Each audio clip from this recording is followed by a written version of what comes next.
వీళ్ళిద్దరు కూడా జర్నలిస్టులు అని చెప్పుకుంటారు. ఒకటి పేరు కొమ్మినేని శ్రీనివాస్ అట, మరొకటి పేరు కృష్ణరాజు. వీళ్ళిద్దరు కూడా వీళ్ళని చూసినప్పుడు ఓఎల్ఎక్స్ పీసులు అని మనకు అర్థమైపోద్ది. అంతా కూడా టెంకరింగ్ పెయింటింగ్. ఇలాంటి పనికి మాలిన వాళ్ళిద్దరూ సాక్షి టీవీలో డిబేట్ లో మాట్లాడుకుంటూ మన ఆంధ్రుల రాజధాని అంటే మనకు గర్వకారణం అది. పోయిన 5 సంవత్సరాల్లో ఏమీ లేదు, ఎలాగపోయింది. చంద్రబాబు నాయుడు గారు వచ్చిన తర్వాత ప్రపంచ నగరంగా తీర్చిదిద్దుతున్న ఈ సమయంలో, ఆంధ్రుడైన ప్రతి ఒక్కడికి అదో గుండు చప్పుడైన ఈ సమయంలో అమరావతి వేశ్యల రాజధాని అన్నాడు ఇడిగో ఈ పనికి మాలిన.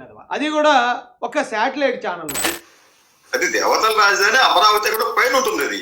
ఇది ఇంద్రలోకం, అది ఇంకోటి కావచ్చు. అక్కడ దాన్ని తీసుకొచ్చి ఇక్కడ ఈ వేశ్యలకు రాజధానిగా మారిన ఈ అమరావతిని, నిజానికి ఇంద్రుడు పరిపాలించే ఆ నగరాన్ని అమరావతి అంటారు. ఇంద్రుడు అంటే దేవతలకు రాజు హిందూ పురాణాల ప్రకారం. అక్కడ అగ్నిదేవుడు, వరుణదేవుడు, వాయుదేవుడు, ఈ దేవుళ్ళందరూ కలిసి అక్కడ ఉంటారు. ఆ నగరం పేరు అమరావతి. అదే పేరుని ఆంధ్రప్రదేశ్ రాజధానికి నారా చంద్రబాబు నాయుడు గారు ఏర్పాటు చేయడం జరిగింది. ఇప్పుడు మన రాష్ట్ర రాజధాని మన దేవతల రాజధాని అనుకుంటే మనకి గర్వకారణం. ఈ రాష్ట్రంలో ఉన్న ప్రజలందరూ దేవతలు అవుతారు. అదే మన రాష్ట్ర రాజధాని వేశ్యల రాజధాని అంటే ఈ రాష్ట్రంలో ఉన్న ఆడవాళ్ళందరూ వేశ్యలు అవుతారా? ఎదవనా కూడా.